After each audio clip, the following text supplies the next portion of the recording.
Student admission unique ID কেনেকৈ বনায় আজিৰ এই ভিডিঅ'ৰ জৰিয়তে জানিব পাৰিব ষ্টেপ বাই ষ্টেপ আপুনি মোবাইলতে ইউনিক আইডি কেনেকৈ বনায় জানিব পাৰিব আৰু ইউনিক আইডি অবিহনে কোনেও এডমিশ্যন ল'ব নোৱাৰিব মই আজি ভিডিঅ'টো আৰম্ভ কৰিবলৈ লৈছো প্ৰথমতে আপুনি গুগল ক্ৰম ব্ৰাউজাৰত যাব গুগল ক্ৰম ব্ৰাউজাৰত আহি DHE লিখি সাৰ্চ কৰি দিব এই DHE লিখি সাৰ্চ কৰাৰ পিছত এনেকুৱা এটা পেজ খোল খাব ইয়াত দেখা পাব home directorate of higher education government of Assam এটো ইয়াৰ অফিচিয়েল ৱেবসাইট হয় এই অফিচিয়েল ৱেবসাইটত ক্লিক কৰি দিব ক্লিক কৰাৰ পিছত এনেকুৱা এটা পেজ আহিব পেজ অহাৰ পিছত আপুনি যদি মোবাইলত কৰি আছে মোবাইলৰ ৰাইট সাইডত ওপৰত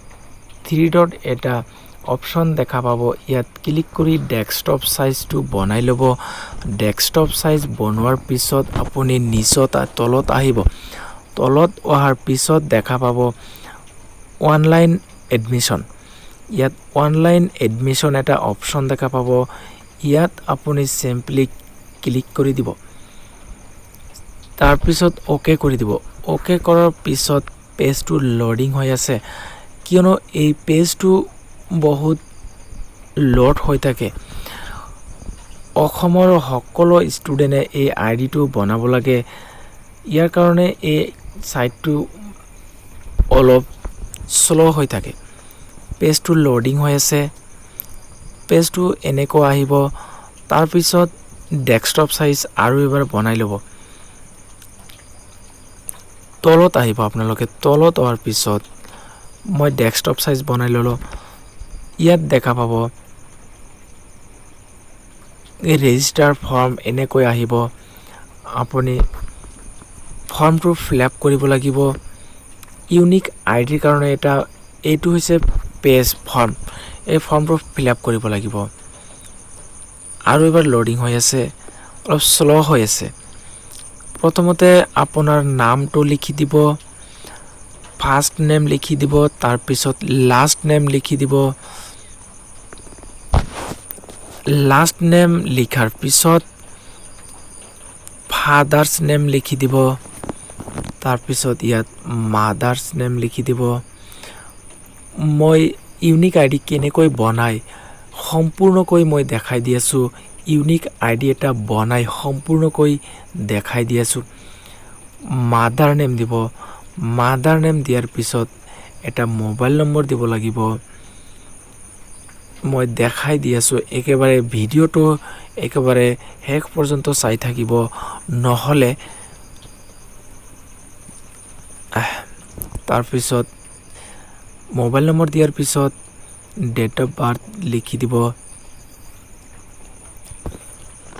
পেজটো সম্পূৰ্ণ ফৰ্মটো সম্পূৰ্ণ ফিলআপ কৰিব লাগিব সম্পূৰ্ণ ফিলআপ কৰাৰ পিছত তাৰ পিছত তলত এটা অপশন আহিব মই দেখাই দি আছো ভিডিওটো স্কিপ নকৰাকৈ সম্পূৰ্ণ চাই থাকিব নহলে ইউনিক আইডি বনোৱাৰ আপোনালোকৰ প্ৰবলেম হ'ব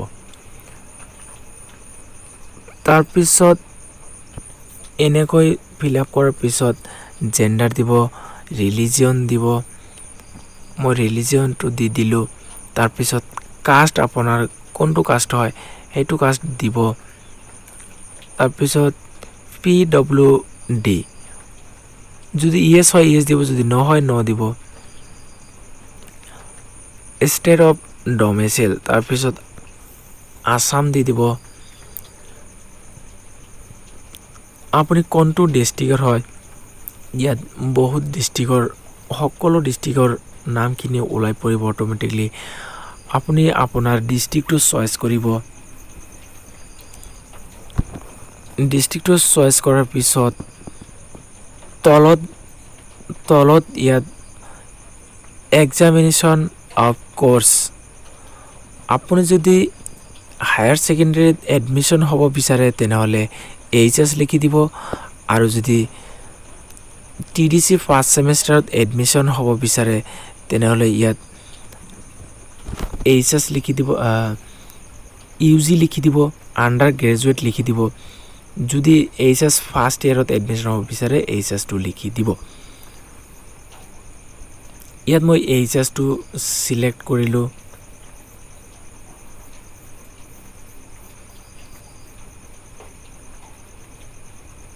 তাৰপিছত এইচএছ চিলেক্ট কৰাৰ পিছত পেজটো শ্ল' হৈ আছে, কিয়নো বহুত লোড, এই পেজটোত বহুত লোড হৈ থাকে।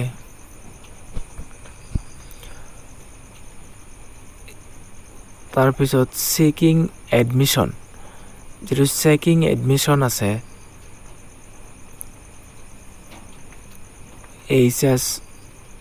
এইচএছটো দিলোঁ ইয়াত। তাৰপিছত তলত আছে চেকিং এডমিশ্যন এয়াৰ ছেমিষ্টাৰ। মই যিহেতু ফাৰ্ষ্ট ছেমিষ্টাৰত এডমিশ্যন হ'ম, ফাৰ্ষ্ট ছেমিষ্টাৰটোত দি দিলোঁ চেকিং এডমিশ্যন ফৰ ইউজি দিব লাগিব, কিয়নো আণ্ডাৰ গ্ৰেজুৱেট দিব লাগিব।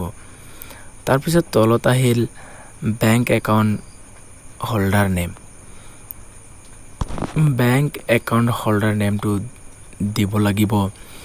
তাৰপিছত বেংক একাউণ্ট নাম্বাৰ, তাৰপিছত বেংক IFSC কোড। এইখিনি দিয়াৰ পিছত তলত যাব লাগিব, এটা কেপচা কোড দেখা পাব। কেপচাটো সঠিকভাৱে দিব লাগিব।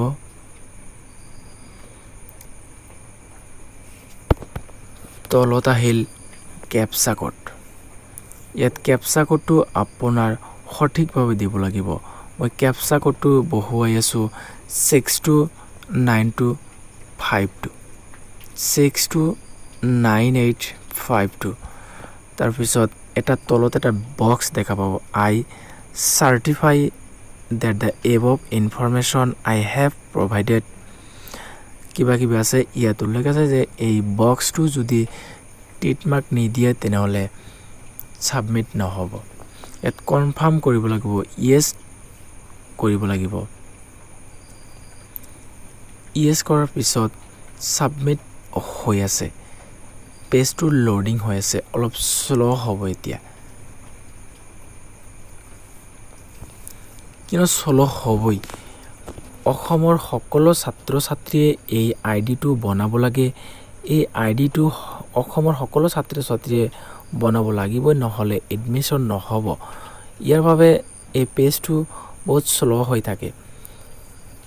আৰু এই ইউনিক আইডি বনোৱাৰ এটা পদ্ধতি আছে। এই ইউনিক আইডিটো বনাব লাগিব ৰাতিপুৱা অলপ স্পীড হয়, কিয়নো ৰাতিপুৱা ভিৰ কম থাকে এই ছাইটত।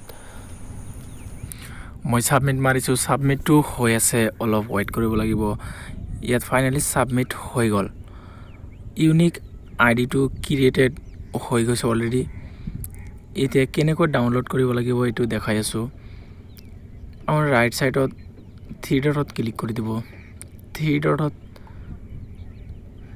Download acknowledgement receive, download acknowledgement ৰিচিভত ক্লিক কৰাৰ লগে লগে ডাউনলোড হৈ গ'ল।